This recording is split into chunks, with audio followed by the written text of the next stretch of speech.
je suis à la clinique 7V7 de Gilles Agel. Je suis venue le voir suite à plusieurs choses que j'ai vues sur Internet. Gilles, sur Internet, on a vu que certaines personnes donnaient des conseils pour les animaux. J'ai surtout vu en fait quelque chose qui avait l'air d'être proscrit. C'est suite à cet épisode caniculaire qui a frappé un petit peu nos régions cet été. Certains pensent que qu'il faut surtout pas donner de glaçons aux animaux domestiques. Qu'est-ce que tu en penses? Alors, c'est une idée complètement saugrenue de vouloir donner des glaçons à un animal.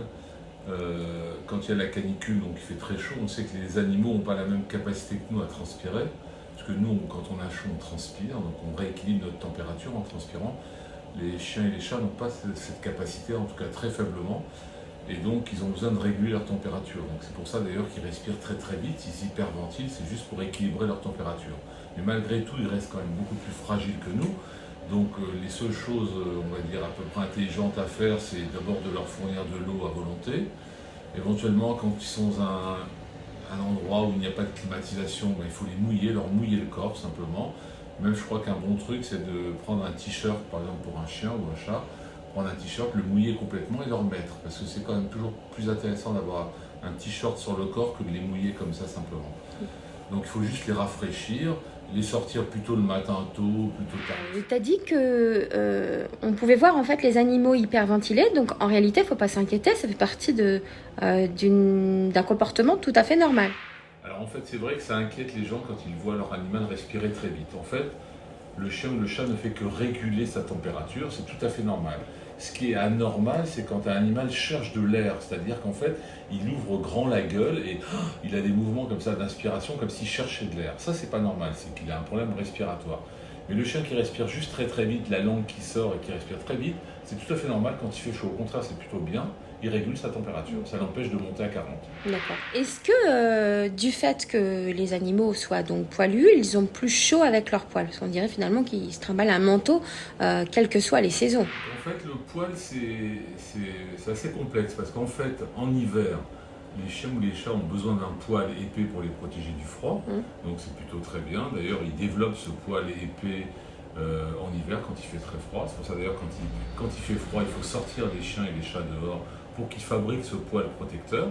Et en été, paradoxalement, le poil protège aussi parce qu'il évite la déshydratation. Une peau exposée sans poil se déshydraterait très vite, et sachant que les animaux ont du mal à transpirer, en fait, ça leur poserait des graves problèmes. Donc, justement, le poil est là aussi pour les aider à lutter contre la chaleur. Ce qui n'est pas bon, c'est un poil épais en été, mais un poil long, c'est pas du tout gênant. Et du moment que l'air, en fait, circule entre les poils. D'accord. Est-ce que tu as des conseils en termes d'alimentation ou autres pour les animaux comme ça quand il fait chaud en plein été? Quelques conseils pour l'été. Bon, déjà le voyage. Quand on part en voiture, il faut essayer d'avoir une voiture climatisée quand c'est possible, c'est toujours bien. Dans une voiture climatisée, pas de problème pour le chien, ni pour le chat d'ailleurs.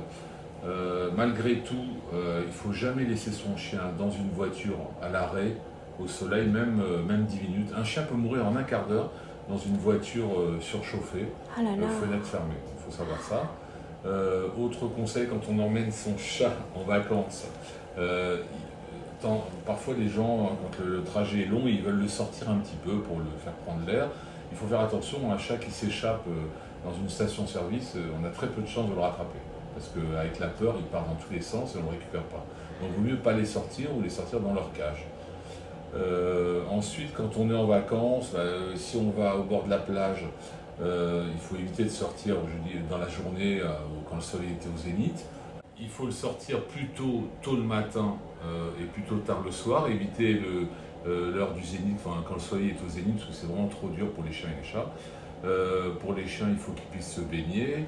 Au niveau du sable, il faut faire attention parfois aux puces de sable, aux irritations aussi provoquées par le sable. Donc ce qui est bien quand on peut le faire, c'est de baigner son chien après une promenade sur le sable, ou alors dans l'eau de mer étant salée. Donc il faut les rincer, voire les shampooiner de temps en temps. Il faut prévoir aussi quelques médicaments pour les troubles gastro, parce que les chiens ont tendance à boire de l'eau quand ils ont chaud, et quand ils boivent de l'eau de mer, ça les détraque. Ils font des vomissements ou de la diarrhée. Et donc, il faut prévoir quelques médicaments pour ne pas courir chez le véto. Voilà, c'est tout grosso modo. Et en termes d'alimentation, Gilles, il y a quelque chose à faire de en spécifique? En termes d'alimentation, non, il ne faut surtout pas changer l'alimentation parce que les changements, ça les détraque. Donc amener avec... et surtout ne jamais les laisser dans une voiture arrêtée. Vous voulez ajouter quelque chose sur les parasites?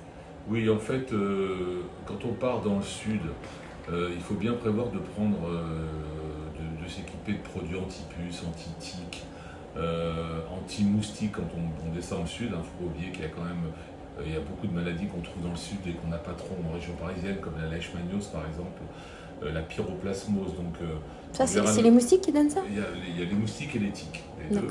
La leishmaniose, c'est les moustiques, la pyroplasmose, c'est les tiques. Et donc, il faut en général, avant de partir, demander à son vétérinaire un produit efficace contre ces parasites. Une fois sur place, il y a aussi, quand on va un peu, on va dire dans certaines régions, il y a des vipères. Si jamais son chien se mord par une vipère, il faut réagir très très vite, aller voir son vétérinaire quasiment dans l'heure. Voilà, il faut juste prévoir un petit peu une petite trousse de soins pour son animal, pour les petites blessures. Que vous avez avec vous en parfaite sécurité. Hein. Je remercie beaucoup Gilles. Voilà. Merci Léon pour ta participation. Avec Léon qui était là. Et c'était super. Et on souhaite bonnes vacances aussi à bonnes vacances à tout le monde. Voilà. À bientôt. Au revoir.